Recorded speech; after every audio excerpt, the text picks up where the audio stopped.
women's after the age of 25 they start losing their muscle density. ਜਦੋਂ ਮੈਂਸਟ੍ਰੂਏਸ਼ਨ ਸ਼ੁਰੂ ਹੋ ਜਾਂਦੀ ਹੈ ਉਸ ਤੋਂ ਹੀ ਫੀਮੇਲਸ ਨੂੰ ਆਪਣਾ ਬਹੁਤ ਖਿਆਲ ਰੱਖਣਾ ਚਾਹੀਦਾ। ਡਿਊਰਿੰਗ ਮੈਂਸਟ੍ਰੂਏਸ਼ਨ ਬੈਕ ਪੇਨ ਹੁੰਦਾ ਹੈ, ਬੋਡੀ ਪੇਨਸ ਹੁੰਦੇ ਆ। Do you know the exact reason? No. Simple strengthening exercises 2 ਮਹੀਨੇ ਕਰਕੇ ਦੇਖਿਓ, a female can see a noticeable difference. आजकल बहुत miscarriages हो रहे हैं। I think diet also plays a big role. Pregnancy ਵਿੱਚ ਉਹਨਾਂ ਦੀ ਬੋਡੀ ਬਹੁਤ ਸਫਰ ਕਰਦੀ ਹੈ। ਉਹਨਾਂ ਨੂੰ ਥੋੜੇ ਮਹੀਨੇ ਪਹਿਲਾਂ ਆਪਣੀ ਡਾਈਟ ਠੀਕ ਕਰਕੇ ਆਪਣੀ ਬੋਡੀ ਨੂੰ ਪ੍ਰਿਪੇਅਰ ਕਰਨਾ ਚਾਹੀਦਾ for that phase of life. This used to be a thing back in the days when our naniya dadiyan were pregnant. Definitely ਤੁਸੀਂ ਸੁਣਿਆ ਹੋਣਾ after giving birth to baby females ਹਮੇਸ਼ਾ 45 ਡੇਜ਼ ਵਾਸਤੇ ਆਪਣੇ ਘਰੇ ਰਹਿੰਦੀਆਂ ਸੀਗੀਆਂ because those 45 days are very crucial. Panjiri ਹੁੰਦੀ ਸੀਗੀ, ਉਹ ਕਿਉਂ ਹੁੰਦੀ ਸੀਗੀ? ਤਾਂ ਕਿ ਉਹਨਾਂ ਦੀ ਹੈਲਥ ਦੀ ਰਿਕਵਰੀ ਜਲਦੀ ਹੋ ਜੇ। ਤਾਂ ਹੀ ਉਹ ਪਹਿਲਾਂ ਵੀ ਖਿਆਲ ਰੱਖਿਆ ਜਾਂਦਾ ਸੀਗਾ, ਹੁਣ ਵੀ ਖਿਆਲ ਰੱਖਿਆ ਜਾਂਦਾ। ਉਸ ਤੋਂ ਬਾਅਦ ਮੈਨੋਪੌਜ਼ ਆਉਂਦਾ ਹੈ, ਉੱਥੇ ਵੀ ਵੂਮਨ ਨੂੰ ਇਸ਼ੂਜ਼ ਆਉਂਦੇ ਨੇ। Do you think that is directly linked to ਪੋਸਟਪਾਰਟਮ?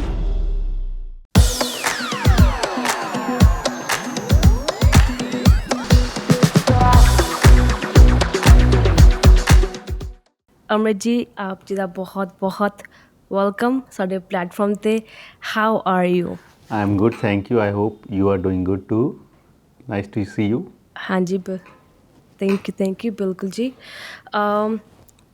ਅਸੀਂ ਸ਼ੁਰੂਆਤ ਕਰਦੇ ਹਾਂ ਅਤੇ ਪੁੱਛਦੇ ਹਾਂ ਕਿ ਜਦੋਂ ਅਸੀਂ ਨਿਊਟ੍ਰੀਸ਼ਨ ਦੀ ਗੱਲ ਕਰਦੇ ਹਾਂ, I think a lot of people these days are talking about कि medicines, scientific based studies ਤੇ ज़्यादा जाना चाहिए because scientists are working day in day out to bring the new product in aligned for our healthcare. And on the other side, we talk about कि नहीं ਸਾਨੂੰ naturally healed होना चाहिए, which in some point is true, it's fact, but ਤੁਹਾਡੀ ਰਾਏ ਦੇ ਵਿੱਚ ਕਿਹੜੀ ਚੀਜ਼ ਜ਼ਿਆਦਾ ਇਫੈਕਟਿਵ ਹੈ? ਸਭ ਤੋਂ ਪਹਿਲਾਂ ਤਾਂ ਕੋਈ ਵੀ ਹੈਗਾ ਉਹਨਾਂ ਦੀ ਕਰੰਟ ਸਿਚੁਏਸ਼ਨ ਕੀ ਹੈਗੀ ਹੈ, ਉਹਨਾਂ ਦੀ ਹੈਲਥ ਕਿੰਨੀ ਕੁ ਖਰਾਬ ਹੈਗੀ ਹੈ, ਕਿੰਨੀ ਕੁ ਨਹੀਂ ਹੈਗੀ। ਹੁਣ ਸਾਰਿਆਂ ਦਾ ਅਲੱਗ-ਅਲੱਗ ਪੈਰਾਮੀਟਰਸ ਹੈ। ਫੋਰ ਐਗਜ਼ਾਮਪਲ ਡਾਇਬਟੀਜ਼ ਹੈ, ਬੀਪੀ ਹੈ, ਕੋਈ ਵੀ ਹੈਲਥ ਇਸ਼ੂ ਹੈ, ਉਹ ਕਿੰਨੀ ਕੁ ਉਹਦੀ ਕੰਡੀਸ਼ਨ ਖਰਾਬ ਹੈ ਜਾਂ ਕਿੰਨੀ ਕੁ ਠੀਕ ਹੈ। ਕਈ ਵਾਰੀ ਕੀ ਹੁੰਦਾ ਕਿ ਕੰਡੀਸ਼ਨ ਬਹੁਤ ਖਰਾਬ ਹੈ, then we need to entertain medicine for some period of time. ਫਿਰ ਉਸ ਤੋਂ ਬਾਅਦ ਹੌਲੀ ਹੌਲੀ ਟੇਪਰ ਆਫ ਹੋ ਸਕਦੀ ਹੈ। ਹੁਣ ਜੇ ਤੁਹਾਡੀ ਕੋਈ ਵੀ ਰੇਂਜ ਹੈ, ਬਲੱਡ ਸ਼ੂਗਰ ਰੇਂਜ ਹੈ ਜਾਂ ਕੋਲੈਸਟਰੋਲ ਜਾਂ ਟਰਾਈਗਲਿਸਰਾਈਡਸ ਦੀ ਰੇਂਜ ਹੈ, ਉਹ ਕਿੰਨੀ ਕੁ ਰੇਂਜ ਹੈ, that's the most important parameter. But ਕੀ ਹੈ, ਜਿਹੜੀਆਂ ਮੈਡੀਸਨ ਹੈ ਉਹਨਾਂ ਨਾਲ ਤੁਸੀਂ ਟੈਂਪਰੇਰੀ ਜਿਹੜੇ ਸਿੰਪਟਮਸ ਹੈ ਉਹਨਾਂ ਨੂੰ ਕਿਉਰ ਕਰ ਸਕਦੇ ਹੋ। ਬਟ ਜੇ ਤੁਸੀਂ ਰੂਟ ਕਾਜ਼ ਦੇਖਣਾ ਜਾਂ ਰੂਟ ਕਾਜ਼ ਤੋਂ ਕਿਸੇ ਚੀਜ਼ ਨੂੰ ਐਲੀਮੀਨੇਟ ਕਰਨਾ ਹੈ, then food is the only option. ਅਤੇ ਉਹ ਰੂਟ ਕਾਜ਼ ਸਾਨੂੰ ਕਿਵੇਂ ਪਤਾ ਚੱਲੇਗਾ ਕਿ ਸਾਨੂੰ ਰੂਟ ਕਾਜ਼ ਦੀ ਇਸ਼ੂ ਇਸ ਤਰ੍ਹਾਂ ਇੱਥੋਂ ਆਈ ਹੈ? ਫਸਟ ਆਫ ਆਲ ਕੋਲੈਸਟਰੋਲ ਹੈ ਜਾਂ ਟਰਾਈਗਲਿਸਰਾਈਡਸ ਹੈ, ਕੋਈ ਵੀ ਹੈਲਥ ਇਸ਼ੂ ਹੈ, ਰੂਟ ਕਾਜ਼ ਹੁੰਦਾ ਹੈ ਆਪਣਾ ਫੂਡ ਤੋਂ ਸ਼ੁਰੂ। ਤੁਹਾਡੀਆਂ ਫੂਡ ਹੈਬਿਟਸ ਜੇ ਪਹਿਲਾਂ ਖਰਾਬ ਸੀਗੀਆਂ ਤਾਂ ਉਹ ਠੀਕ ਹੋਣਗੀਆਂ। ਕੋਈ ਵੀ ਹੈਲਥ ਇਸ਼ੂ ਹੈ, ਲੀਵਰ ਰਿਲੇਟਡ ਹੈ ਜਾਂ ਕੋਈ ਵੀ ਔਰਗਨ ਹੈਲਥ ਹੈ, ਉਹਦੀ ਜਦੋਂ ਇੰਪਰੂਵਮੈਂਟ ਆਪਾਂ ਕਰਦੇ ਹਾਂ ਤਾਂ ਇਸ਼ੂਜ਼ ਆਪਣੇ ਆਪ ਸੌਰਟ ਆਊਟ ਹੋਣੇ ਸ਼ੁਰੂ ਹੋ ਜਾਂਦੇ ਆ। ਫੋਰ ਐਗਜ਼ਾਮਪਲ ਡਾਇਬਟੀਜ਼ ਹੈ, ਡਾਇਬਟੀਜ਼ ਵਾਲਿਆਂ ਨੂੰ ਪੈਨਕ੍ਰੀਅਸ 'ਤੇ ਕੰਮ ਕਰਨਾ ਪੈਨਕ੍ਰੀਅਸ 'ਤੇ ਕੰਮ ਕਰਨਾ ਪੈਂਦਾ ਹੈ, ਇਨਸੂਲਿਨ ਰੈਜ਼ਿਸਟੈਂਸ 'ਤੇ ਕੰਮ ਕਰਨਾ ਪੈਂਦਾ ਹੈ। ਹੁਣ ਕਿਸੇ ਦਾ ਲੀਵਰ ਦਾ ਇਸ਼ੂ ਹੈ, ਫੈਟੀ ਲੀਵਰ ਹੈ, ਮੈਡੀਸਨ ਨਾਲ ਤੁਸੀਂ ਟੈਂਪਰੇਰੀ ਉਹਨੂੰ ਕਿਉਰ ਕਰ ਲਓਗੇ, ਬਟ ਐਟ ਲਾਸਟ ਤੁਹਾਨੂੰ ਲੀਵਰ ਦੀ ਸਟਰੈਂਥਨਿੰਗ ਕਰਨੀ ਪੈਣੀ ਹੈ। ਹੁਣ ਜਿੱਦਾਂ ਲੀਵਰ ਵਾਸਤੇ ਫੂਡ ਗਰੁੱਪ ਡਿਫਰੈਂਟ ਹੁੰਦਾ ਹੈ, ਪੈਨਕ੍ਰੀਆਸ ਵਾਸਤੇ ਡਿਫਰੈਂਟ ਹੈ, ਕਿਡਨੀਜ਼ ਵਾਸਤੇ ਡਿਫਰੈਂਟ ਆ। ਉਹ ਡਿਪੈਂਡ ਕਰਦਾ ਤੁਹਾਡੀ ਪ੍ਰੋਬਲਮ ਕੀ ਹੈ। ਤਾਂ ਉਹ ਫਿਰ ਆਪਾਂ ਜਿਹੜਾ ਔਰਗਨ ਐਸੋਸੀਏਟਿਡ ਹੁੰਦਾ, ਔਰਗਨ ਹੈਲਥ ਇੰਪਰੂਵ ਕਰਾਂਗੇ ਤਾਂ ਓਬਵੀਅਸਲੀ ਇਸ਼ੂਜ਼ ਘੱਟ ਹੋਣੇ ਸ਼ੁਰੂ ਹੋ ਜਾਣਗੇ। ਮਤਲਬ ਕਿ ਜੇ ਪਹਿਲਾਂ ਹੀ ਅਸੀਂ ਆਪਣੀ ਡਾਈਟ ਸਹੀ ਰੱਖੀਏ ਤਾਂ ਮੂਵਿੰਗ ਫੋਰਵਰਡ ਕੋਈ ਇੱਦਾਂ ਦੀ ਪ੍ਰੋਬਲਮ ਨਹੀਂ ਆਏਗੀ। ਹਾਂਜੀ, ਮਤਲਬ everything starts with what ever you eat and what ever you drink. Choices ਆਪਣੀਆਂ ਵਧੀਆ ਹੋਣੀਆਂ ਚਾਹੀਦੀਆਂ। ਜਦੋਂ ਤੁਸੀਂ ਇਸ ਲਾਈਨ ਦੇ ਵਿੱਚ ਆਏ, ਤੁਸੀਂ ਕੀ ਨੋਟਿਸ ਕੀਤਾ ਕਿ ਸਾਨੂੰ ਕੀ ਕਿਹਾ ਜਾ ਰਿਹਾ ਇਨ ਦ ਸੈਂਸ ਆਫ ਕੀ ਖਾਣਾ ਚਾਹੀਦਾ, ਸਾਡਾ ਲਾਈਫ ਸਟਾਈਲ ਕਿੱਦਾਂ ਹੋਣਾ ਚਾਹੀਦਾ? ਬਟ ਜਦੋਂ ਅਸੀਂ ਇਸ ਫੀਲਡ ਵਿੱਚ ਆਏ, ਟੋਟਲੀ ਡਿਫਰੈਂਟ ਪਰਸਪੈਕਟਿਵ ਤੁਹਾਨੂੰ ਇੱਕ ਦੇਖਣ ਨੂੰ ਮਿਲਿਆ। ਨਹੀਂ ਜਦੋਂ ਮੈਂ ਇਹ ਫੀਲਡ ਵਿੱਚ ਨਹੀਂ ਸੀਗਾ ਉਦੋਂ ਪਰਸਪੈਕਟਿਵ ਡਿਫਰੈਂਟ ਸੀਗਾ when I came into this field total clarity came to my mind ਕਿੱਥੇ ਕਿਹੜੀਆਂ ਚੀਜ਼ਾਂ ਗਲਤ ਹੈ ਕਿਹੜੀਆਂ ਚੀਜ਼ਾਂ ਠੀਕ ਹੈ। ਹੁਣ ਜੇ ਮੈਨੂੰ ਨਹੀਂ ਨੌਲੇਜ ਸੀਗੀ ਮੈਂ ਸਾਰਿਆਂ ਦੇ ਜਿੰਨੇ ਵੀ ਮਿਥ ਸੀਗੇ ਕਿਸੇ ਨੇ ਕੁਝ ਵੀ ਕਹਿਣਾ ਉਹ ਮੰਨ ਲੈਣਾ, but once I started learning I started working on this thing ਪਤਾ ਲੱਗਿਆ ਜੇ ਆਪਾਂ ਹੁਣ ਜਿੰਨਾ ਕੁ ਆਪਾਂ ਆਪਣੇ ਟ੍ਰੈਡੀਸ਼ਨਲ ਫੂਡ ਨਾਲ ਜੁੜੇ ਰਹਾਂਗੇ ਉਨੀ ਆਪਣੀ ਹੈਲਥ ਵਧੀਆ ਰਹੂਗੀ। ਹੁਣ ਇੰਡੀਅਨਸ ਨੂੰ ਇੰਡੀਆ ਦੇ ਟਾਈਪ ਦਾ ਖਾਣਾ ਸੂਟ ਕਰਦਾ, ਪੰਜਾਬੀ ਨੂੰ ਪੰਜਾਬੀ ਟਾਈਪ, ਸੇਮ ਗੋ ਸਾਊਥ ਇੰਡੀਅਨ ਦੀ ਉਹਨਾਂ ਨੂੰ ਉੱਦਾਂ ਦਾ ਫੂਡ ਸੂਟ ਕਰਦਾ ਹੈ ਨਾ। Same goes for western food ਹੈ ਉਹ ਆਪਣੇ ਵਾਸਤੇ ਕਿਸੇ ਹੱਦ ਤੱਕ ਬਣਿਆ, ਤੁਸੀਂ ਟੋਟਲੀ ਉਹਨੂੰ ਫੋਲੋ ਕਰੋਗੇ ਤਾਂ ਇਸ਼ੂਜ਼ ਆਉਣਗੇ। ਸੋ ਹਮੇਸ਼ਾ ਅਸੀਂ ਕਲਚਰ ਨੂੰ ਇੰਪੋਰਟੈਂਸ ਦਿੰਦੇ ਹਾਂ, ਆਪਣੀ ਕਲਚਰਲ ਜਾਂ ਲੋਕਲ ਜਾਂ ਸੀਜ਼ਨਲ ਫੂਡ ਹੋ ਗਿਆ ਉਹਦਾ ਬੈਨੀਫਿਟ ਆਪਾਂ ਨੂੰ ਸਭ ਤੋਂ ਜ਼ਿਆਦਾ ਮਿਲਦਾ। ਸੋ ਤੁਸੀਂ ਹੁਣ ਇਹ ਚੀਜ਼ ਬੋਲੀ ਹੈ ਕਿ ਕਲਚਰ ਦੇ ਹਿਸਾਬ ਨਾਲ ਸਾਨੂੰ ਫੂਡ ਦੇ ਨਾਲ ਅਡੈਪਟ ਕਰਨਾ ਚਾਹੀਦਾ। ਹਾਂਜੀ। How is that related? Let me tell you one thing, ਹੁਣ ਤੁਸੀਂ ਇੰਡੀਆ 'ਚ ਹੈਗੇ ਹੋ, ਠੀਕ ਹੈ। India is divided into different zones, different climates. ਹਰੇਕ ਜਗ੍ਹਾ ਦਾ ਜਿਹੜਾ ਫੂਡ ਹੈ ਨਾ ਉਹ ਨੇਚਰ ਨੇ ਆਪਣੇ ਹਿਸਾਬ ਨਾਲ ਬਣਾਇਆ ਹੋਇਆ। ਹੁਣ ਤੁਸੀਂ ਦੇਖੋ ਗਰਮੀਆਂ ਵਿੱਚ ਉੱਦਾਂ ਦੇ ਫੂਡ ਆਪਾਂ ਨੂੰ ਸੀਜ਼ਨ 'ਚ ਆਉਂਦੇ ਆ ਜਿਹੜਾ ਆਪਣਾ ਬੋਡੀ ਟੈਂਪਰੇਚਰ ਠੰਡਾ ਰੱਖੇ, ਬੋਡੀ ਟੈਂਪਰੇਚਰ ਨੂੰ ਮੇਨਟੇਨ ਰੱਖੇ। ਔਨ ਵਿੰਟਰਸ ਜਦੋਂ ਆਉਣਗੀਆਂ ਤਾਂ ਉੱਦਾਂ ਦੇ ਫੂਡ ਜ਼ਿਆਦਾ ਹੋਣਗੇ ਜਿਹੜੇ ਆਪਣੀ ਬੋਡੀ ਨੂੰ ਵਾਰਮ ਰੱਖਦੇ ਆ। Same goes for climate. ਹੁਣ ਜਿੱਦਾਂ ਤੁਸੀਂ ਕੈਨੇਡਾ ਚਲਾ ਲਓ ਜਾਂ USA ਚਲਾ ਲਓ, ਉੱਥੇ ਵਿੰਟਰ ਫੂਡਸ ਡਿਫਰੈਂਟ ਹੁੰਦੇ ਆ। You can not have summer foods in winter, right. Body ਦਾ ਤੁਹਾਡਾ ਜਿਹੜਾ ਸਾਰਾ ਸਿਸਟਮ ਬਣਿਆ ਹੋਇਆ, ਇੰਟਰਨਲ ਸਿਸਟਮ ਬਣਿਆ ਹੋਇਆ, ਉਹ ਸੀਜ਼ਨ ਦੇ ਹਿਸਾਬ ਨਾਲ ਜਾਂ ਕਲਾਈਮੇਟ ਦੇ ਹਿਸਾਬ ਨਾਲ ਹੁੰਦਾ। ਜਿੱਦਾਂ ਦਾ ਬਾਹਰਲਾ ਕਲਾਈਮੇਟ ਆ ਉੱਦਾਂ ਦਾ ਫੂਡ ਹੋਊਗਾ, ਜਿੱਦਾਂ ਦੇ ਤੁਸੀਂ ਏਰੀਆ 'ਚ ਹੈਗੇ ਹੋ ਉੱਦਾਂ ਦਾ ਫੂਡ ਹੋਊਗਾ। ਹੁਣ ਫੋਰ ਐਗਜ਼ਾਮਪਲ ਸਾਗ ਲਾ ਲਓ, ਸਾਗ ਦਾ ਨਿਊਟ੍ਰੀਸ਼ਨ ਜਿੰਨਾ ਵੀ ਹੁੰਦਾ ਜੇ ਉਹ ਫਰੈਸ਼ ਹੋਵੇ ਤਾਂ ਹੀ ਮਿਲਦਾ, ਜਿੰਨੇ ਹੀ ਉਹਦੀ ਟਾਈਮ ਲੰਘਦਾ ਜਾਂਦਾ ਤਾਂ ਨਿਊਟ੍ਰੀਸ਼ਨ ਵੈਲਿਊ ਘੱਟ ਹੁੰਦੀ ਜਾਂਦੀ ਹੈ। ਹੁਣ ਉਹੀ ਜਦੋਂ ਸਾਗ ਤੁਸੀਂ ਕੈਨੇਡਾ 'ਚ ਲੈ ਕੇ ਜਾਓ ਉੱਥੇ ਖਾਓ ਤਾਂ ਉਹਦੀ ਨਿਊਟ੍ਰੀਸ਼ਨ ਵੈਲਿਊ ਬਹੁਤ ਘੱਟ ਜਾਂਦੀ ਹੈ। ਜਿੰਨਾ ਤੁਸੀਂ ਫਰੈਸ਼ ਖਾਂਦੇ ਹੋ ਉਹਨਾਂ ਨਿਊਟ੍ਰੀਸ਼ਨ ਵੈਲਿਊ ਜ਼ਿਆਦਾ ਹੁੰਦੀ ਹੈ। What will you prefer, or what will you guide for Punjabis or Indians living in abroad? What type of diet they should? ਹੁਣ ਮੈਂ ਤੁਹਾਨੂੰ ਐਗਜ਼ਾਮਪਲ ਦੇ ਕੇ ਦੱਸਦਾ, we have our clients worldwide. ਅਸੀਂ ਹਮੇਸ਼ਾ ਜਿਹੜੇ ਰੀਜਨ 'ਚ ਕੋਈ ਕਲਾਇੰਟ ਹੈਗਾ ਉਹਦੇ ਹਿਸਾਬ ਨਾਲ ਡਾਈਟ ਕਸਟਮਾਈਜ਼ ਕਰਦੇ ਹਾਂ, ਠੀਕ ਹੈ। USA ਜਾਂ ਕੈਨੇਡਾ ਲਾ ਲਓ ਤੁਸੀਂ, ਹੁਣ ਤੁਸੀਂ ਆਪਣੀ ਕੰਟਰੀ 'ਚ ਲਾ ਲਓ, ਤੁਹਾਨੂੰ ਪਨੀਰ ਦੀ ਕੁਆਲਿਟੀ ਕਿੰਨੀ ਕੁ ਵਧੀਆ ਮਿਲਦੀ ਹੈ। When it comes to India you will get the best quality of paneer. So ਜੇ ਆਪਣੀ ਪੰਜਾਬੀ ਕਮਿਊਨਿਟੀ ਉੱਥੇ ਫੋਰ ਐਗਜ਼ਾਮਪਲ ਕੈਨੇਡਾ 'ਚ ਹੈਗੇ ਆ, USA 'ਚ ਹੈਗੇ, ਤਾਂ ਉਹਨਾਂ ਦਾ ਫੂਡ ਵੀ ਉਹਨਾਂ ਨੂੰ ਉੱਥੋਂ ਦੇ ਹਿਸਾਬ ਨਾਲ ਖਾਣਗੇ ਤਾਂ ਉਹਨਾਂ ਵਾਸਤੇ ਵਧੀਆ ਰਹੂਗਾ। ਤੇ ਇੱਕ ਹੋਰ ਮਿਥ ਚੱਲ ਰਹੀ ਹੈ ਬਹੁਤ ਜ਼ਿਆਦਾ ਅੱਜ ਕੱਲ੍ਹ ਕਿ ਵੀਗਨਿਜ਼ਮ, ਵੈਜੀਟੇਰੀਅਨ ਡਾਈਟ, ਤੁਹਾਡਾ ਕੀ ਰਾਏ ਹੈ ਕਿ ਸਾਨੂੰ ਵੈਜੀਟੇਰੀਅਨ ਡਾਈਟ ਖਾਣੀ ਚਾਹੀਦੀ ਹੈ ਕਿ ਨੋਨ ਵੈਜ ਡਾਈਟ ਖਾਣੀ ਚਾਹੀਦੀ ਹੈ? It depends. ਪ੍ਰੋਟੀਨ ਤਾਂ ਮੋਸਟਲੀ ਸਾਨੂੰ ਨੋਨ ਵੈਜ ਤੋਂ ਮਿਲ ਜਾਏਗਾ, right? If you are like building muscles, ਜਿੰਨਾ ਕੁ ਆਪਾਂ ਨੂੰ ਪ੍ਰੋਟੀਨ ਚਾਹੀਦਾ ਉਹ ਵੈਜੀਟੇਰੀਅਨ ਡਾਈਟ ਤੋਂ ਵੀ ਮਿਲ ਜਾਂਦਾ, ਨੋਨ ਵੈਜੀਟੇਰੀਅਨ ਡਾਈਟ ਤੋਂ ਵੀ ਮਿਲਦਾ। ਇਟ ਡਿਪੈਂਡਸ ਤੁਹਾਨੂੰ ਤੁਹਾਡੀ ਬੋਡੀ ਨੂੰ ਸੂਟ ਕਿੰਨਾ ਕਰਦਾ। ਹੁਣ ਹੋ ਸਕਦਾ ਮੈਨੂੰ ਜਿਹੜਾ ਪ੍ਰੋਟੀਨ ਸੂਟ ਕਰਦਾ ਮੈਨੂੰ ਹਾਈ ਪ੍ਰੋਟੀਨ ਨਹੀਂ ਸੂਟ ਕਰਦਾ, ਈਵਨ ਦੋ ਮੈਂ ਇੰਟੈਂਸ ਵਰਕਆਊਟ ਕਰਦਾ, ਮੇਰੀ ਟ੍ਰੇਨਿੰਗ ਬਹੁਤ 2 ਘੰਟੇ ਦੀ, 1.5 ਤੋਂ 2 ਘੰਟੇ ਦੀ ਟ੍ਰੇਨਿੰਗ ਹੁੰਦੀ ਹੈ। ਬਟ ਜੇ ਮੈਂ ਹਾਈ ਪ੍ਰੋਟੀਨ ਡਾਈਟ 'ਤੇ ਜਾਂਦਾ ਮੇਰਾ ਯੂਰਿਕ ਐਸਿਡ ਵਧਣਾ ਸ਼ੁਰੂ ਹੋ ਜਾਂਦਾ, ਮੇਰਾ ਸਟਮਕ ਠੀਕ ਨਹੀਂ ਰਹਿੰਦਾ, ਮੈਂ ਬੈਟਰ ਨਹੀਂ ਫੀਲ ਕਰਦਾ। ਮੈਨੂੰ 1.1 ਗ੍ਰਾਮ ਪਰ kg ਟੂ 1.3 ਗ੍ਰਾਮ ਪਰ kg ਸੂਟ ਕਰਦਾ। ਸੋ ਇਟ ਇਜ਼ ਨੋਟ ਕਿ ਸਾਰਿਆਂ ਨੂੰ ਹਰੇਕ ਚੀਜ਼ ਸੂਟ ਕਰਦੀ ਹੈ, ਹੋ ਸਕਦਾ ਕਿਸੇ ਨੂੰ ਜ਼ਿਆਦਾ। ਔਰ ਹਾਈ ਪ੍ਰੋਟੀਨ ਡਾਈਟ ਜੇ ਤੁਸੀਂ ਬਹੁਤ ਲੰਬੇ ਟਾਈਮ ਤੱਕ ਲੈਂਦੇ ਰਹੋ ਤਾਂ ਉਹ ਹੈਲਥ 'ਤੇ ਨੈਗੇਟਿਵ ਇਫੈਕਟ ਵੀ ਪਾਉਂਦੀ। ਹਮੇਸ਼ਾ ਆਪਣੀ ਡਾਈਟ ਆਪਣੀ ਐਕਟੀਵਿਟੀ ਦੇ ਹਿਸਾਬ ਨਾਲ ਜਾਂ ਆਪਣੀ ਬਾਡੀ ਕਿੱਦਾਂ ਰਿਸਪੌਂਡ ਕਰ ਰਹੀ ਹੈ ਉਸ ਹਿਸਾਬ ਨਾਲ ਪ੍ਰੋਟੀਨ ਹੋਣਾ ਚਾਹੀਦਾ। ਇਹ ਨਹੀਂ ਹੈਗਾ ਕਿ ਇੱਕ ਸਟੈਂਡਰਡ ਬਣ ਗਿਆ ਕਿ ਸਾਰਿਆਂ ਨੂੰ 2 ਗ੍ਰਾਮ ਪਰ kg ਚਾਹੀਦਾ ਜਾਂ 1.5 ਗ੍ਰਾਮ ਸਾਰਿਆਂ ਨੂੰ ਚਾਹੀਦਾ ਹੀ ਚਾਹੀਦਾ। You ask me about vegetarian plus non vegetarian diet, ਉਹਦੇ ਵਿੱਚ ਵੀ ਇਹੀ ਹੈ। ਹੁਣ ਜਦੋਂ ਸਾਡੇ ਕੋਲ ਕੋਈ ਕਲਾਇੰਟ ਆਉਂਦਾ ਜਾਂ ਅਸੀਂ ਕਿਸੇ ਨੂੰ ਸਟੱਡੀ ਕਰਦੇ ਹਾਂ, ਬਹੁਤ ਜਣਿਆਂ ਨੂੰ ਨੋਨ ਵੈਜੀਟੇਰੀਅਨ ਨਹੀਂ ਸੂਟ ਕਰਦਾ। ਇਹ ਡਿਪੈਂਡ ਕਰਦਾ ਸੂਟ ਕਿਹਨੂੰ ਕੀ ਚੀਜ਼ ਕਰਦੀ ਹੈ। ਉਹ ਤੁਹਾਡੇ ਡਾਈਜੈਸ਼ਨ ਨੇ, ਤੁਹਾਡੇ ਡਾਈਜੈਸਟਿਵ ਸਿਸਟਮ ਨੇ ਤੁਹਾਨੂੰ ਦੱਸ ਦੇਣਾ ਕਿ ਤੁਹਾਨੂੰ ਵੈਜੀਟੇਰੀਅਨ ਸੂਟ ਕਰ ਰਿਹਾ। ਬਹੁਤ ਜਣਿਆਂ ਨੂੰ ਚਿਕਨ ਖਾ ਕੇ ਬਲੋਟਿੰਗ ਹੋ ਜਾਂਦੀ ਹੈ, ਬਹੁਤ ਜਣਿਆਂ ਨੂੰ ਪਨੀਰ ਖਾ ਕੇ ਬਲੋਟਿੰਗ ਹੋ ਜਾਂਦੀ ਹੈ।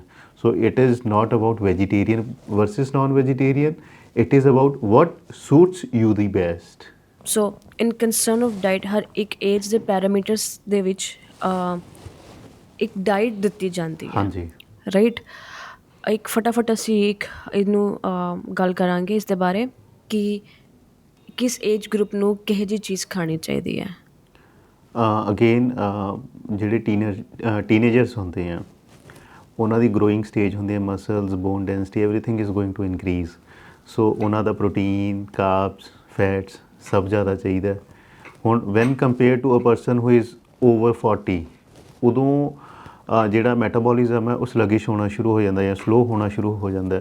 ਤਾਂ at that moment a person needs moderate amount of protein, moderate carbs and moderate fats, ਠੀਕ ਹੈ। ਔਰ ਉਸ ਤੋਂ ਬਾਅਦ ਹੈਲਥ ਇਸ਼ੂਜ਼ ਜ਼ਿਆਦਾ ਡਿਟਰਮਿਨ ਕਰਦੇ ਆ ਕਿਹਨੂੰ ਕੀ ਚਾਹੀਦਾ।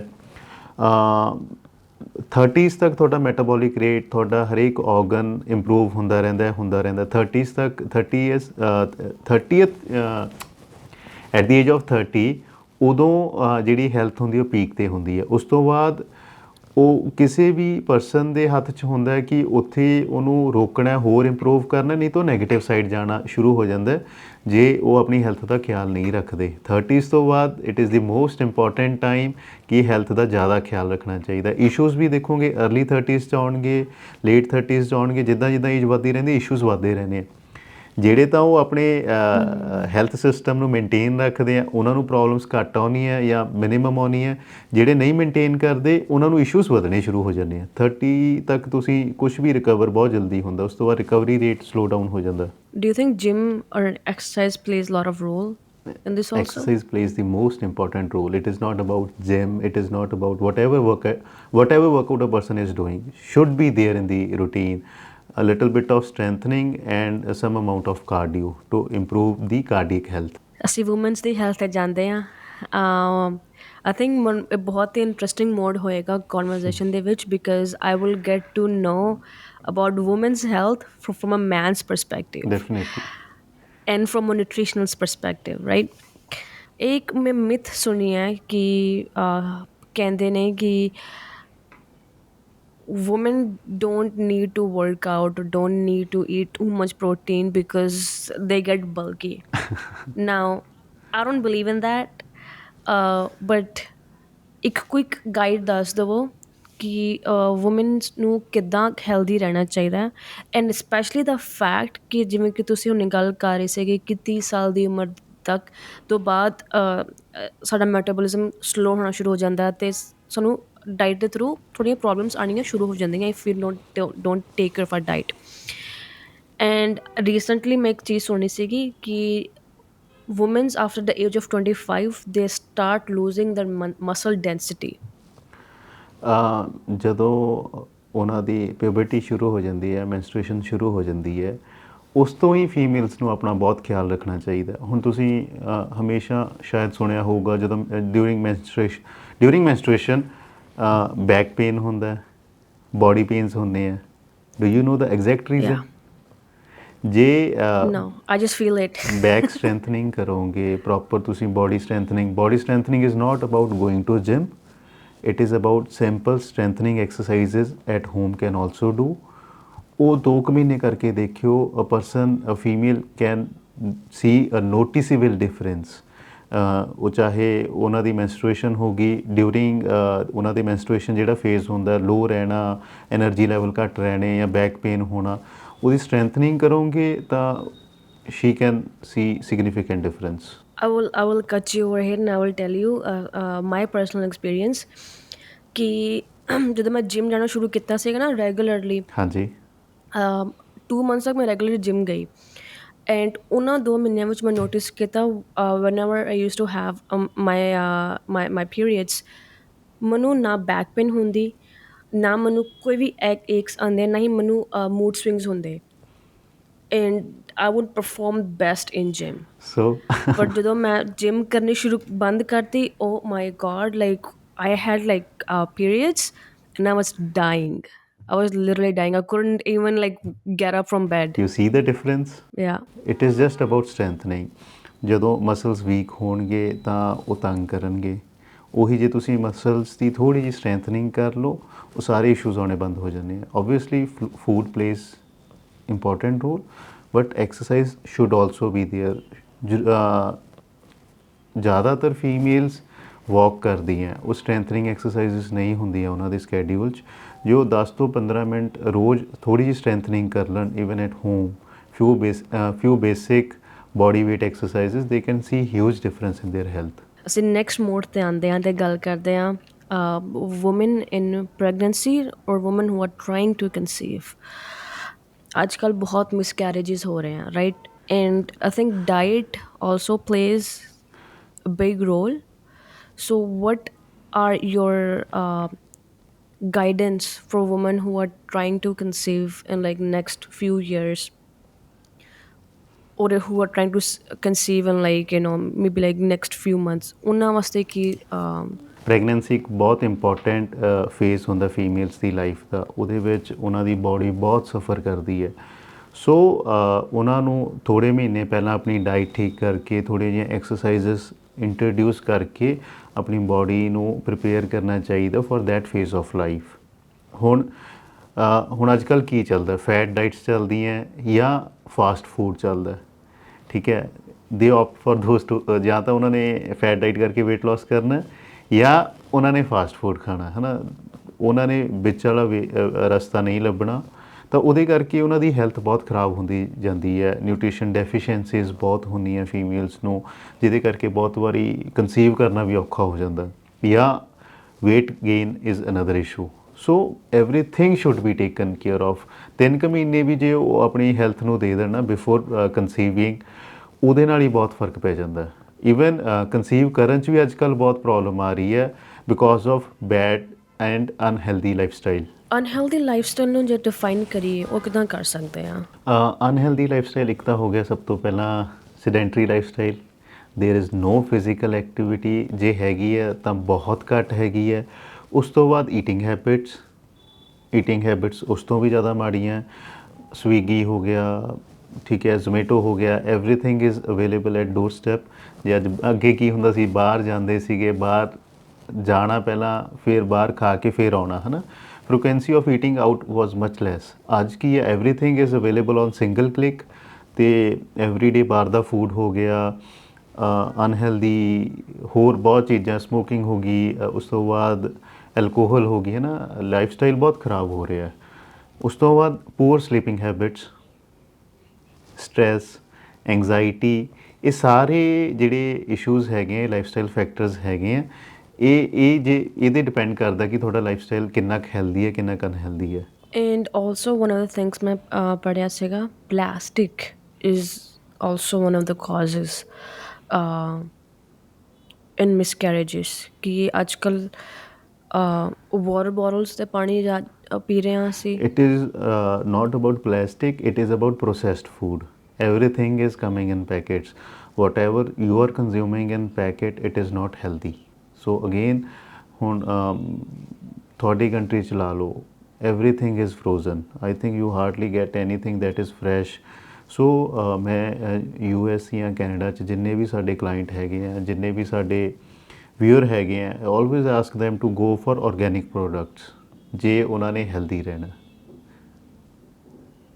ਹੁਣ ਤੁਸੀਂ ਦੇਖਿਆ ਹੋਣਾ, ਤੁਹਾਨੂੰ ਪ੍ਰੀ ਕੱਟ ਸੈਲਡਸ ਮਿਲ ਰਹੇ ਹੈ, ਉਹ ਬਹੁਤ ਖਰਾਬ ਕਰਦੇ ਆ। ਉਹ ਤਾਂ ਤੁਸੀਂ ਬਸ ਖਾ ਰਹੇ ਹੋ ਫॉर ਦੀ ਸੇਕ ਆਫ ਕਿ you are eating healthy food, but it is not healthy at all. Once anything is chopped, ਉਹਨਾਂ ਦੀ ਸ਼ੈਲਫ ਲਾਈਫ ਬਹੁਤ ਘੱਟ ਜਾਂਦੀ ਹੈ। ਫਿਰ ਉਹਨੂੰ ਜਦੋਂ ਪ੍ਰੀਜ਼ਰਵ ਕਰਨਾ ਤਾਂ ਡੈਫੀਨੇਟਲੀ ਪ੍ਰੀਜ਼ਰਵੇਟਿਵਸ ਯੂਜ਼ ਹੋਣਗੇ, ਅਤੇ ਉਹਦਾ ਇੰਪੈਕਟ ਮਾੜਾ ਹੀ ਹੋਣਾ। ਔਰ ਇਸੇ ਕਰਕੇ ਹਾਰਮੋਨਲ ਇਸ਼ੂਜ਼ ਵੀ ਆ ਰਹੇ ਫੀਮੇਲਸ ਨੂੰ, ਐਂਡ ਹੈਲਥ ਇਸ਼ੂਜ਼ ਵੀ ਆ ਰਹੇ ਆ। ਹਾਰਮੋਨਸ 'ਤੇ ਕੀ ਇਫੈਕਟ ਪੈਂਦਾ? ਹਾਰਮੋਨਸ 'ਤੇ ਉਹਦਾ ਡਾਇਰੈਕਟ ਹੈ। ਹੁਣ ਤੁਸੀਂ ਜਿੰਨੇ ਪ੍ਰੀਜ਼ਰਵੇਟਿਵਸ ਤੁਹਾਡੇ ਬੋਡੀ 'ਚ ਜਾ ਰਹੇ ਆ, ਜਾਂ ਜਿੰਨਾ ਕੁ ਫੂਡ ਜਾ ਰਿਹਾ, ਹੁਣ for example more of bakery products are being used, ਜਾਂ ਹੁਣ ਚਪਾਤੀ ਵੀ ਪ੍ਰੀ ਮੇਡ ਆਉਂਦੀ ਹੈ, ਸਾਰਾ ਕੁਛ ਹਰੇਕ ਚੀਜ਼ 'ਚ ਪ੍ਰੀਜ਼ਰਵੇਟਿਵਸ ਹੈ। ਸ਼ੈਲਫ ਲਾਈਫ ਲਾ ਲਓ, ਤੁਹਾਡੇ ਮਿਲਕ ਦੀ ਸ਼ੈਲਫ ਲਾਈਫ 30 ਡੇਜ਼ ਹੈ, ਤੁਸੀਂ ਦੁੱਧ ਨੂੰ ਆਪਣੇ ਘਰੇ ਫ੍ਰਿਜ ਵਿੱਚ ਇੱਕ ਦਿਨ ਰੱਖ ਕੇ ਦੇਖ ਲਓ, you will get to know the difference. ਹੁਣ ਕਿਸੇ ਚੀਜ਼ ਦੀ ਜਦੋਂ ਸ਼ੈਲਫ ਲਾਈਫ ਆਪਾਂ ਬਾਈ 30 ਡੇਜ਼ ਇਨਕਰੀਜ਼ ਕਰਤੀ, you can imagine the amount of preservatives being used. So that is going to affect each and everything in our body, whether hormones, organ health होगी, कुछ भी होगी, वो सारियां चीज़ां ते impact पैंदा है। So I don't drink milk, because the fact is that milk, which मिलावट होती है, हाँ जी, and plus milk does give you like calcium is was the important है, ਤੁਹਾਡੀ bones वास्ते important हाँ है. जी। What do you say about that? Milk is very important. Make sure कि ਉਹ ਪ੍ਰੀਜ਼ਰਵੇਟਿਵਸ ਦਾ ਨਾ ਹੋਵੇ, ਆਰਗੈਨਿਕ ਮਿਲਕ ਹੋਵੇ। ਤੁਹਾਨੂੰ ਜੇ ਸੂਟ ਕਰਦਾ ਤਾਂ it is one of the best protein one can have. So during pregnancy time ਤੇ women ਨੂੰ ਅੱਜ ਕੱਲ੍ਹ prenatal vitamins ਦਿੱਤੀਆਂ ਜਾਂਦੀਆਂ, हाँ जी, correct? ਤੇ ਮੇਰੇ ਸੁਣਨ 'ਚ ਇਹ ਗੱਲ ਆਈ ਹੈ ਕਿ prenatal vitamins have direct effect of postpartum. Postmortem as in Postpartum hormones हो गए, like they will women will feel cranky, नहीं नहीं moody. नहीं नहीं नहीं it depends upon the eating habits. Prenatals are very important during pregnancy, but the most important parameter is always diet and obviously exercise. ਜਦੋਂ ਆਪਣਾ ਤੁਸੀਂ ਲਾ ਲਓ ਵੀ ਪ੍ਰੈਗਨੈਂਸੀ ਕਨਸੀਵ ਹੋ ਗਿਆ, ਫਸਟ ਟਰਾਈਮੈਸਟਰ ਹੈ, ਸੈਕਿੰਡ ਹੈ, ਥਰਡ ਹੈ, ਉਹਦੇ ਵਿੱਚ ਬੇਬੀ ਦੀ ਡਿਵੈਲਪਮੈਂਟ ਹੋਣੀ ਹੈ, ਫੂਡ ਵਧੀਆ ਹੋਊਗਾ। ਓਬਵੀਅਸਲੀ ਮੂਡ ਸਵਿੰਗਸ ਆਨ ਹੈ because hormones keep on fluctuating throughout the pregnancy. Digestion issues, digestive issues होंगे, नोजिया भी आऊगा, सब कुछ आऊगा। Again it is totally dependent upon the type of foods one person is eating. ਸਾਡੇ ਕੋਲ ਅਸੀਂ ਪ੍ਰੈਗਨੈਂਸੀ ਦੇ ਕੇਸਿਸ ਬਹੁਤ ਆਉਂਦੇ ਔਰ ਟੱਚਵੁੱਡ ਜਿੰਨੇ ਵੀ ਕੇਸਿਸ ਹੈ ਸਾਰੇ ਬੜੇ ਸਮੂਥ ਜਾਂਦੇ ਆ। ਜਿੰਨੇ ਹੈਲਥ ਇਸ਼ੂਜ਼ ਆਉਂਦੇ ਉਹ ਮਿਨੀਮਮ ਹੁੰਦੇ, ਮੂਡ ਸਵਿੰਗਸ ਮਿਨੀਮਮ ਹੁੰਦੇ, ਦੇ ਫੀਲ ਹੈਲਦੀ। ਔਰ ਤੁਹਾਨੂੰ ਈਵਨ ਇਨ ਕੈਨੇਡਾ ਹਲੇ ਕੱਲ੍ਹ ਇੱਕ ਕਪਲ ਸੀਗਾ, ਉਹਨਾਂ ਦੇ ਬੇਬੀ ਗਰਲ ਡਿਲੀਵਰ ਹੋਈ ਹੈ। ਸੋ ਉਹਨਾਂ ਨੇ ਮੈਨੂੰ ਰਿਵਿਊ ਵੀ ਭੇਜਿਆ ਸੀਗਾ ਕਿ ਪ੍ਰੈਗਨੈਂਸੀ ਵੈਂਟ ਐਕਸਟ੍ਰੀਮਲੀ ਵੈਲ, ਉਹਨਾਂ ਨੂੰ ਬਹੁਤ ਘੱਟ ਇਸ਼ੂਜ਼ ਆਉਂਦੇ ਆ ਜਿੰਨੇ ਬਾਕੀਆਂ ਨੂੰ ਆਏ। ਸੋ obviously eating habits play the major role. ਸੋ ਅਸੀਂ ਪੋਸਟਮਾਰਟਮ 'ਤੇ ਆਉਂਦੇ ਹਾਂ ਅਤੇ ਅਸੀਂ ਗੱਲ ਕਰਦੇ ਹਾਂ ਕਿ ਅੱਜ ਕੱਲ੍ਹ ਬਹੁਤ ਹੀ ਫਰੇਜ਼ ਚੱਲ ਰਿਹਾ ਹੈ ਕਿ ਵੂਮੈਨ ਨੂੰ ਕਿੱਦਾਂ ਉਹਨਾਂ ਦੀ ਹੈਲਥ 'ਤੇ ਟੇਕ ਕੇਅਰ ਕਰਨੀ ਚਾਹੀਦੀ ਹੈ after postmortem. This used to be a thing back in the days when our ਨਾਨੀਆਂ ਦਾਦੀਆਂ were pregnant. ਡੈਫੀਨੇਟਲੀ ਤੁਸੀਂ ਸੁਣਿਆ ਹੋਣਾ, ਜਦੋਂ ਪੁਰਾਣੇ ਟਾਈਮ ਦੀ ਗੱਲ ਲਾ ਲਓ, after giving birth to baby females ਹਮੇਸ਼ਾ 45 ਡੇਜ਼ ਵਾਸਤੇ ਆਪਣੇ ਘਰੇ ਰਹਿੰਦੀਆਂ ਸੀਗੀਆਂ, ਆਪਣੇ ਪੇਕੇ ਘਰੇ, ਹੈ ਨਾ, ਆਪਣੀ ਮਦਰ ਕੋਲੇ। Because those 45 days are very crucial. ਉਦੋਂ ਕੀ ਹੁੰਦਾ, ਬਾਡੀ ਟੋਟਲੀ ਬ੍ਰੇਕਡਾਊਨ ਹੋਈ ਹੁੰਦੀ ਹੈ ਅਤੇ ਉਹ ਕੰਮ ਨਹੀਂ ਕਰ ਸਕਦੇ, ਐਨਰਜੀ ਲੈਵਲ ਘੱਟ ਹੁੰਦੇ ਹੈ, ਬੇਬੀ ਦਾ ਉੱਠਣ ਦਾ ਸੌਣ ਦਾ ਕੋਈ ਟਾਈਮ ਨਹੀਂ ਹੁੰਦਾ। ਇਸ ਕਰਕੇ ਉਹਨਾਂ 'ਚ ਵੀ ਵੀਕਨੈਸ ਹੁੰਦੀ ਹੈ। ਉਸ ਤੋਂ ਬਾਅਦ ਉਹਨਾਂ ਨੇ ਬੇਬੀ ਨੂੰ ਵੀ ਸੰਭਾਲਣਾ ਹੁੰਦਾ, ਕੰਟੀਨਿਊਸਲੀ ਬਲੀਡਿੰਗ ਵੀ ਹੁੰਦੀ ਹੈ, ਔਰ ਇੱਕ ਤਰ੍ਹਾਂ ਦਾ ਇਹ ਲਾ ਲਓ ਵੀ ਸੈਕਿੰਡ ਬਰਥ ਹੁੰਦਾ post pregnancy. So that is the another phase of life ਜਦੋਂ ਫੀਮੇਲਸ ਨੂੰ ਆਪਣੀ ਸਟਰੈਂਥਨਿੰਗ, ਪਹਿਲੇ 45 ਡੇਜ਼ ਤੱਕ ਕੰਪਲੀਟ ਰੈਸਟ ਹੁੰਦਾ। ਬਸ ਉਹਨਾਂ ਨੇ ਖਾਣਾ ਵਧੀਆ ਰੱਜ ਕੇ ਖਾਓ। ਪੰਜੀਰੀ ਹੁੰਦੀ ਸੀਗੀ, ਪੰਜੀਰੀ ਉਹ ਕਿਉਂ ਹੁੰਦੀ ਸੀਗੀ, ਤਾਂ ਕਿ ਉਹਨਾਂ ਦੀ ਹੈਲਥ ਦੀ ਰਿਕਵਰੀ ਜਲਦੀ ਹੋ ਜੇ।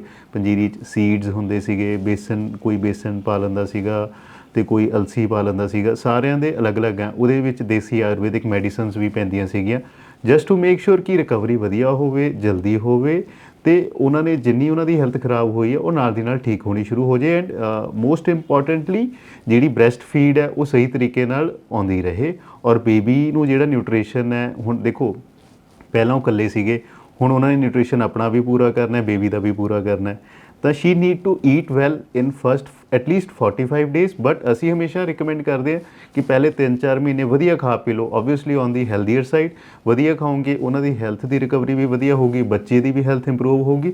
ਉਸ ਤੋਂ ਬਾਅਦ ਫਿਰ ਥੋੜ੍ਹਾ ਜਿਹਾ ਉਹ ਖਾਣ ਪੀਣ 'ਚ ਰਿਡਕਸ਼ਨ ਕਰ ਸਕਦੇ ਹਾਂ, ਬਟ ਜ਼ਿਆਦਾ ਖਾਣਾ ਬਟ ਔਨ ਦੀ ਹੈਲਦੀਅਰ ਸਾਈਡ। ਹੁਣ 2 ਜਣਿਆਂ ਦਾ ਨਿਊਟ੍ਰੀਸ਼ਨ ਤਾਂ ਹੀ ਪੂਰਾ ਹੋਊਗਾ ਨਾ। ਓਕੇ। ਸੋ ਹੁਣ ਤਾਂ ਹੀ ਉਹ ਪਹਿਲਾਂ ਵੀ ਖਿਆਲ ਰੱਖਿਆ ਜਾਂਦਾ ਸੀਗਾ, ਹੁਣ ਵੀ ਖਿਆਲ ਰੱਖਿਆ ਜਾਂਦਾ। So 45 days like puri like rest, like you're not doing any extensive like workout or ਹਾਂਜੀ, anything like that. not workout, not any major activity at home as well. Okay. Okay. What about the mindset? Does that change also? ਬਹੁਤ change ਹੁੰਦਾ ਹੈ, ਬਹੁਤ ਵਾਰੀ frustration, depression, stress, anxiety, ਬਹੁਤ ਕੁਝ ਹੁੰਦਾ because ਹੁਣ ਜਿੱਦਾਂ ਜੇ ਬੇਬੀ ਨੂੰ ਫੀਡ ਦੇਣੀ ਹੈ ਤਾਂ ਰਾਤ ਨੂੰ ਵੀ ਸੌਣ ਤੋਂ ਬਾਅਦ they need to wake up every 2 to 3 hours baby ਨੂੰ ਫੂਡ ਦੇਣਾ, ਔਰ ਬੇਬੀ ਦਾ ਸਲੀਪ ਸਾਈਕਲ ਡਿਫਰੈਂਟ ਹੁੰਦਾ ਹੈ, ਫਿਰ ਫੀਮੇਲਸ ਨੂੰ ਸਲੀਪ ਸਾਈਕਲ ਮੈਚ ਵੀ ਕਰਨਾ ਪੈਂਦਾ ਹੈ। ਸੋ ਓਬਵੀਅਸਲੀ ਜਦੋਂ ਨੀਂਦ ਨਹੀਂ ਪੂਰੀ ਹੋਣੀ ਤਾਂ ਮੂਡ ਸਵਿੰਗਸ ਤਾਂ ਹੋਣਗੇ ਹੀ ਹੋਣਗੇ, ਉਸ ਤੋਂ ਬਾਅਦ ਵੀਕਨੈਸ ਵੀ ਉਨੀ ਹੁੰਦੀ ਹੈ, ਤਾਂ ਬਹੁਤ ਡਿਫਿਕਲਟ ਹੋ ਜਾਂਦਾ ਕੋਪ ਅਪ ਕਰਨਾ, but hats off to females. So after 45 days period ਤੋਂ ਬਾਅਦ ਗੱਲ ਕਰਦੇ ਹਾਂ, how to gain the strength back, lose weight and gain muscle. First of all weight loss ਬਾਰੇ ਤਾਂ 45 ਡੇਜ਼ ਤੋਂ ਬਾਅਦ ਵੀ ਨਹੀਂ ਸੋਚਣਾ। ਉਸ ਤੋਂ ਬਾਅਦ they can start with normal walk, ਹੌਲੀ ਹੌਲੀ ਵਾਕ ਦੀ ਇੰਟੈਂਸਿਟੀ ਉਹ ਵਧਾ ਸਕਦੇ ਹੈ after certain period of time if they are comfortable while doing brisk walk. ਉਸ ਤੋਂ ਬਾਅਦ they can introduce few stretches, few strengthening exercises, ਥੋੜ੍ਹੇ ਥੋੜ੍ਹੇ ਸਟੈਪ ਲੈ ਕੇ ਇੰਪਰੂਵ ਕਰਨਾ ਹੈ। ਪਹਿਲਾਂ ਬੋਡੀ ਨੂੰ ਰਿਕਵਰ ਕਰੋ, ਉਹਦੀ ਸਟਰੈਂਥਨਿੰਗ ਕਰੋ। ਤੁਸੀਂ ਤਕੜੇ ਹੋ ਤਾਂ ਵੇਟ ਲਾਸ ਕਰ ਸਕਦੇ ਹੋ, ਹੁਣ ਤੁਸੀਂ ਸਟਰੈਂਥਨਿੰਗ ਨਹੀਂ ਕੀਤੀ, you start focusing on weight, obviously ਜਿਹੜੇ ਹੈਲਥ ਇਸ਼ੂਜ਼ ਹੈ ਉਹ ਹੋਰ ਖਰਾਬ ਹੁੰਦੇ ਜਾਂਦੇ ਆ। ਵਾਂਸ ਦੇ turn 40 they get to know about it ਕਿ ਉਹਨਾਂ ਨੇ ਪਹਿਲਾਂ ਕੀ ਕੀਤਾ ਸੀਗਾ। So postmortem recovery is much important ਤਾਂ ਕਿ 40s 'ਚ ਜਾਣ, 50s 'ਚ ਜਾਣ, ਉਹਨਾਂ ਨੂੰ ਕੋਈ ਹੈਲਥ ਇਸ਼ੂਜ਼ ਨਾ ਹੋਣ। ਅਸੀਂ ਨੈਕਸਟ ਪੜਾਅ 'ਤੇ ਜਾਂਦੇ ਹਾਂ ਅਤੇ ਗੱਲ ਕਰਦੇ ਹਾਂ ਮੈਨੋਪੌਜ਼ ਦੇ ਵਿੱਚ। ਲੈਟਸ ਸੇ ਵੂਮਨਸ ਨੇ ਆਪਣੇ ਅਰਲੀ 30s ਮਿਡ 30s 'ਤੇ ਬੇਬੀ ਨੂੰ ਡਿਲੀਵਰ ਕੀਤਾ। ਉਸ ਤੋਂ ਬਾਅਦ ਨੈਕਸਟ 10 years ਮੈਨੋਪੌਜ਼ ਆਉਂਦਾ ਅਤੇ ਉੱਥੇ ਵੀ ਵੂਮਨ ਨੂੰ ਇਸ਼ੂਜ਼ ਆਉਂਦੇ ਨੇ। ਹਾਂਜੀ, do you think that is directly link to postmortem? ਜੇ ਪੋਸਟਮਾਰਟਮ 'ਚ ਵਧੀਆ ਰਿਕਵਰੀ ਕੀਤੀ ਹੋਵੇ ਔਰ ਤੁਹਾਡਾ ਲਾਈਫ ਸਟਾਈਲ ਵਧੀਆ ਹੋਵੇ ਤਾਂ ਜਿਹੜਾ ਆਪਣਾ ਮੈਨੋਪੌਜ਼ ਪੀਰੀਅਡ ਹੈ ਉਹ ਹਿੱਟ ਕਰਦਾ, ਇੰਨਾ ਨਹੀਂ ਕਰਦਾ। ਫੋਰ ਐਗਜ਼ਾਮਪਲ ਬਹੁਤ ਜਣਿਆਂ ਦੇ 40s ਤੋਂ ਬਾਅਦ ਸਿੰਪਟਮਸ ਆਉਣੇ ਸ਼ੁਰੂ ਹੋ ਜਾਂਦੇ ਆ ਮੈਨੋਪੌਜ਼ ਦੇ, ਅਤੇ ਬਹੁਤ ਜਣਿਆਂ ਦੇ 45 ਤੋਂ ਬਾਅਦ। ਹਮੇਸ਼ਾ ਮੈਨੋਪੌਜ਼ ਨੂੰ ਲਿੰਕ ਕੀਤਾ ਜਾਂਦਾ ਹੈ just end of reproductive age of females, but ਉਹਦੇ ਨਾਲ ਨਾਲ ਬਹੁਤ ਇਸ਼ੂਜ਼ ਆਉਂਦੇ ਆ। ਕੰਪਲੀਟ ਬ੍ਰੇਕਡਾਊਨ ਹੁੰਦਾ ਇੱਕ ਤਰ੍ਹਾਂ ਦਾ ਬੋਡੀ ਦਾ, ਐਸਟ੍ਰੋਜਨ ਪ੍ਰੋਜੈਸਟਰੋਨ ਲੈਵਲਸ ਬਿਲਕੁਲ ਉਹਨਾਂ ਦੇ ਖ਼ਤਮ ਹੋਣੇ ਸ਼ੁਰੂ ਹੋ ਜਾਂਦੇ ਹੈ, ਉਹਨਾਂ ਦੀ ਸਿਕ੍ਰੀਸ਼ਨ ਘੱਟ ਹੋਣੀ ਸ਼ੁਰੂ ਹੋ ਜਾਂਦੀ ਹੈ। ਉਹਦੇ ਨਾਲ ਨਾਲ ਜਦੋਂ ਸਿਕ੍ਰੀਸ਼ਨ ਘੱਟ ਹੋ ਗਈ ਤਾਂ there is going to be 10 to 12 kgs of weight gain. ਉਸ ਤੋਂ ਬਾਅਦ ਉਹਨਾਂ ਨੂੰ ਜਿਹੜੇ ਹੋਰ ਇਸ਼ੂਜ਼ ਆਉਣੇ ਆ ਉਹਦੇ ਵਿੱਚ ਮਸਲ ਮਾਸ, ਬੋਨ ਡੈਂਸਿਟੀ ਘੱਟ ਹੋਣੀ ਸ਼ੁਰੂ ਹੋ ਜਾਂਦੀ ਹੈ, ਹੇਅਰ ਥਿਨਿੰਗ ਹੋਣੀ ਸ਼ੁਰੂ ਹੋ ਜਾਂਦੀ ਹੈ, ਸਕਿਨ ਵੀ ਖਰਾਬ ਹੋ ਜਾਂਦੀ ਹੈ, ਥੋੜ੍ਹੀ pigmentation, you must have seen pigmentation ਆਉਣੀ ਸ਼ੁਰੂ ਹੋ ਜਾਂਦੀ ਹੈ। ਫਿਰ ਉਸ ਤੋਂ ਬਾਅਦ ਜਿਹੜਾ ਆਪਣਾ ਪਿਟਿਊਟਰੀ ਗਲੈਂਡ ਹੈ ਉਹਦੀ ਫੰਕਸ਼ਨਿੰਗ 'ਚ ਬਹੁਤ ਫਰਕ ਪੈ ਜਾਂਦਾ, ਸਲੋ ਡਾਊਨ ਕਰ ਜਾਂਦੀ ਹੈ, ਜਿਸ ਕਰਕੇ ਮੂਡ ਸਵਿੰਗਸ, ਸਟ੍ਰੈਸ, ਐਂਗਜ਼ਾਇਟੀ, ਰਾਤ ਨੂੰ ਹੌਟ ਫਲਸ਼ੇਜ਼, ਸਲੀਪ, ਨੀਂਦ ਚੰਗੀ ਤਰ੍ਹਾਂ ਨਹੀਂ ਆਉਂਦੀ, ਹੈ ਨਾ, ਸਾਰਾ ਦਿਨ ਥੱਕੇ ਥੱਕੇ ਰਹਿਣਾ ਹੈ, ਬੋਡੀ ਤੰਗ ਕਰਦੀ ਹੈ, ਜੁਆਇੰਟ ਪੇਨਸ ਹੋ ਗਏ, ਮਤਲਬ ਐਨ ਨੰਬਰ ਆਫ ਇਸ਼ੂਜ਼ ਆਉਂਦੀਆਂ। ਉਹੀ ਜੇ ਉਹਨਾਂ ਦੇ ਉਦੋਂ ਜਦੋਂ 40s ਤੋਂ ਬਾਅਦ ਨਾ ਬਹੁਤ ਮਿਨਰਲਸ ਐਂਡ ਵਾਈਟਾਮਿਨਸ ਆ ਜਿਹੜੇ ਉਹਨਾਂ ਨੂੰ ਡਾਈਟ 'ਚ ਜਾਂ ਲੈਣੀ ਚਾਹੀਦੀਆਂ, ਜੇ ਡਾਈਟ 'ਚ ਪੂਰੇ ਨਹੀਂ ਹੁੰਦੇ ਤਾਂ ਦੇ ਸ਼ੁੱਡ ਸਪਲੀਮੈਂਟ। ਆਇਰਨ ਹੋ ਗਿਆ, ਵਿਟਾਮਿਨ D3 ਹੋ ਗਿਆ, ਉਸ ਤੋਂ ਬਾਅਦ ਆਪਣਾ ਕੈਲਸ਼ੀਅਮ ਹੋ ਗਿਆ, ਜ਼ਿੰਕ, ਮੈਗਨੀਸ਼ੀਅਮ। ਉਹਨਾਂ ਨੂੰ ਉਦੋਂ ਪਤਾ ਲੱਗਦਾ ਕਿ ਉਹਨਾਂ ਨੇ ਜਿਹੜੀ ਆਪਣੀ ਅਰਲੀ ਸਟੇਜਸ ਸੀਗੀਆਂ ਲਾਈਫ 'ਚ ਉਹਨਾਂ ਉਦੋਂ ਕਿੰਨਾ ਵਧੀਆ ਖਾਧਾ ਸੀ। ਜੇ ਉਦੋਂ ਵਧੀਆ ਖਾਧਾ ਹੁੰਦਾ ਤਾਂ ਉਹ ਔਖਾ ਨਹੀਂ ਲੱਗਦਾ, ਔਰ ਜੇ ਆਪਾਂ ਆਪਣੀ ਯੰਗ ਲਾਈਫ 'ਚ ਵਧੀਆ ਨਾ ਖਾਧਾ ਹੋਵੇ ਤਾਂ 40s ਵਿੱਚ ਰਿਲਾਈਜ਼ ਹੁੰਦਾ। ਤੁਸੀਂ ਬਹੁਤ ਦੇਖਿਆ ਹੋਣਾ ਕਿ ਆਪਣੇ ਘਰਾਂ 'ਚ ਹੁੰਦਾ ਕਿ ਬਾਡੀ ਪੇਨਸ ਹੁੰਦੇ ਰਹਿੰਦੇ ਆ, ਜਾਂ ਉਹ ਸਾਰਾ ਦਿਨ ਥੱਕੇ ਥੱਕੇ ਰਹਿੰਦੇ ਆ, ਉਹਦੇ ਕਰਕੇ ਹੋਰ ਸਟ੍ਰੈਸ ਹੁੰਦਾ, ਔਰ ਦੇ get dependent upon pain killers. Pain killer 'ਚ ਫਿਰ ਸਲਿਊਸ਼ਨ ਨਹੀਂ ਹੈਗਾ, ਕਿੰਨੇ ਕੁ ਪੇਨ ਕਿਲਰ ਖਾ ਲਓਗੇ। ਤਾਂ their food plays another role. ਉਦੋਂ ਟਾਈਪ ਆਫ ਫੂਡ ਚੇਂਜ ਹੋ ਜਾਂਦਾ। ਆਪਾਂ ਨੂੰ ਮੈਕਰੋਜ਼ ਨਾਲੋਂ ਮਾਈਕਰੋਜ਼ 'ਤੇ ਜ਼ਿਆਦਾ ਫੋਕਸ ਕਰਨਾ ਪੈਂਦਾ ਉਹਨਾਂ ਟਾਈਮਾਂ 'ਚ। You get my point.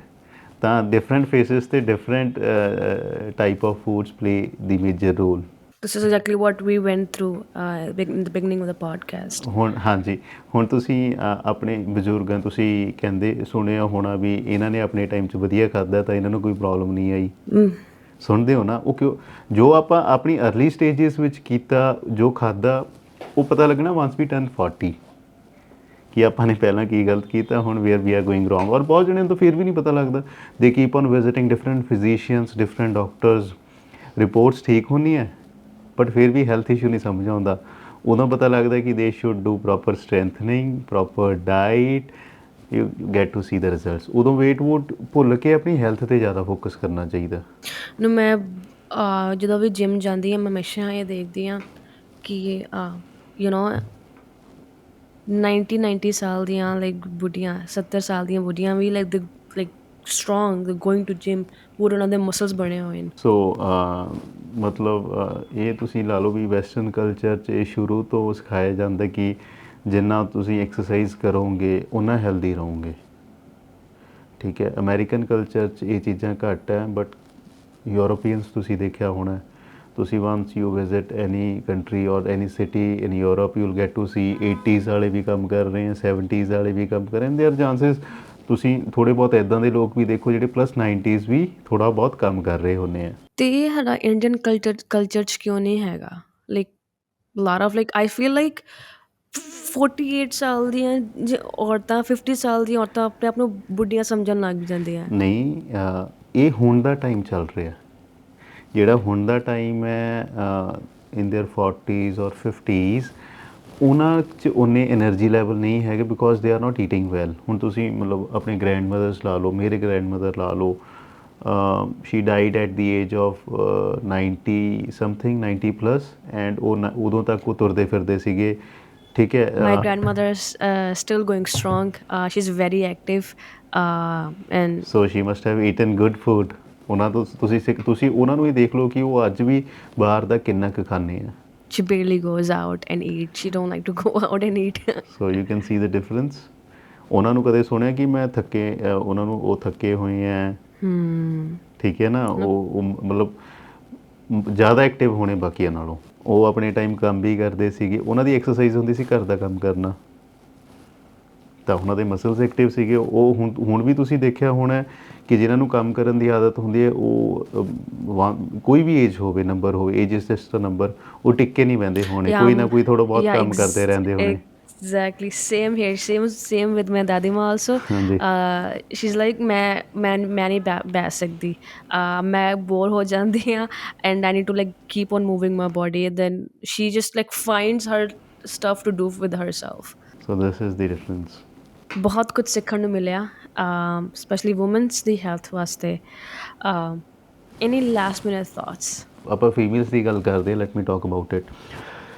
ਸੋ ਉਹਨਾਂ ਨੂੰ ਆਪਣੀ ਡਿਫਰੈਂਟ ਲਾਈਫ ਸਟੇਜਸ 'ਤੇ ਬਹੁਤ ਚੀਜ਼ਾਂ ਦੀ ਸਟਰਗਲ ਦੇਖਣੀ ਪੈਂਦੀ ਹੈ। ਕੁਡ ਬੀ ਸਭ ਤੋਂ ਪਹਿਲਾਂ ਤਾਂ ਪਿਊਬਰਟੀ ਏਜ ਲਾ ਲਓ, ਠੀਕ ਹੈ, ਉਸ ਤੋਂ ਬਾਅਦ ਪ੍ਰੈਗਨੈਂਸੀ, ਉਸ ਤੋਂ ਬਾਅਦ ਮੈਨੋਪੌਜ਼। ਇਹ 3 ਮੇਜਰ ਉਹਨਾਂ ਦੇ ਮਾਈਲਸਟੋਨ ਹੁੰਦੇ ਉਹਨਾਂ ਦੀ ਲਾਈਫ ਦੇ।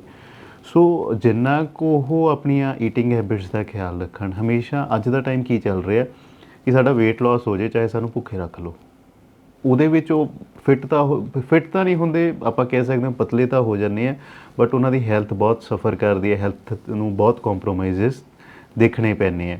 ਰੈਦਰ ਦੈਨ ਜੇ ਫਿੱਟ ਹੋਣਾ should be in a healthy way, proper ਖਾਣਾ ਖਾ ਕੇ ਵਿਦਆਊਟ ਸਕਿਪਿੰਗ ਮੀਲਸ, ਹੈ ਨਾ, ਅਤੇ ਥੋੜ੍ਹੀ ਬਹੁਤ ਉਹਨਾਂ ਨੂੰ ਐਕਸਰਸਾਈਜ਼ ਇਨਕਲੂਡ ਕਰਨੀ ਚਾਹੀਦੀ ਹੈ। ਜਿਹੜੇ ਵਾਕ ਕਰਦੇ ਰਹਿੰਦੇ ਆ ਉਹਨਾਂ ਦੀ ਵੀ ਕਿਤੇ ਨਾ ਕਿਤੇ ਮਸਲਸ ਦੀ ਵੀਕਨੈਸ ਆ ਜਾਂਦੀ ਹੈ। ਜੇ ਉਹ ਥੋੜ੍ਹੀ ਜਿਹੀ ਸਟਰੈਂਥਨਿੰਗ ਐਂਡ ਸਟ੍ਰੈਚਿਸ ਐਡ ਕਰਨ, there can be a huge difference in their health.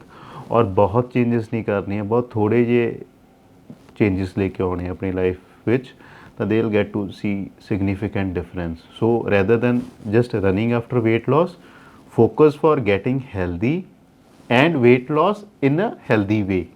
ਸਮਝ ਕੇ ਥੋੜ੍ਹਾ ਟਾਈਮ ਲੱਗਦਾ, ਇੰਸਟੈਂਟ ਰਿਜ਼ਲਟ ਕਈ ਵਾਰੀ ਨਹੀਂ ਵੀ ਆਉਂਦੇ, but at the end of the day, ਹੁਣ ਇਹ ਸਪ੍ਰਿੰਟ ਤਾਂ ਹੈ ਨਹੀਂ, ਇਹ ਮੈਰਾਥਨ ਹੈ। Keep working upon your health, keep evolving every day, keep working. ਤੁਹਾਨੂੰ ਐਂਡ 'ਚ ਰਿਜ਼ਲਟ ਵੀ ਦਿਖ ਜਾਂਦੇ, ਤੁਹਾਨੂੰ ਹੈਲਥ ਵੀ ਕੰਪਰੋਮਾਈਜ਼ ਨਹੀਂ ਹੁੰਦੀ, ਹੈਲਥ ਰੀਗੇਨ ਵੀ ਕਰ ਲੈਂਦੇ ਹੋ, ਉਸ ਤੋਂ ਬਾਅਦ ਤੁਸੀਂ ਫਿੱਟ ਵੀ ਹੋ ਜਾਂਦੇ ਹੋ।